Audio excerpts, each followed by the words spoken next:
Alright everybody, welcome back to Skyway Classics YouTube channel. We are now taking a ride in our 1959 Chevy Corvette.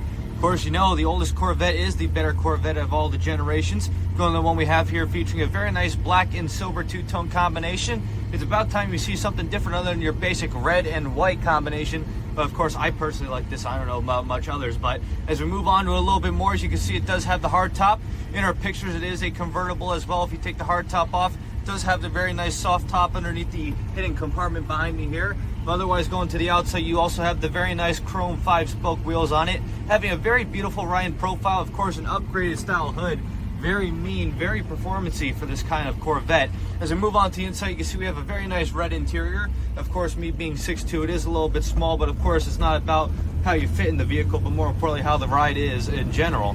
Of course, you can see our cluster does look stock, but it is not stock, having more of an upgraded fit to the modernized site. Of course, you can see here, not just mileage, but trip, fuel level, all the fun stuff you can get to know your vehicle a little bit better. As you can see, we also have a replacement 2-knob radio with an upgraded speaker in the front, having vintage AC to replace the old school no AC, of course, since back in the day AC was basically an unknown thing. Other than that, you got the very nice twin bucket seats here, very good condition. There's the compartment, as I said earlier, your upgraded shifter with overdrive in it, and of course you still got the stock steering wheel with a working horn. Of course I'm turning right now, but as we open it up a little bit, you can see how good it is. But anyways, we move on underneath the hood, featuring a very nice LS swap engine. A lot better than your old-fashioned crate motor. You never have to worry about how heavy it is, but more importantly, having a better performance car on the road than your old small block or big block Chevy engine.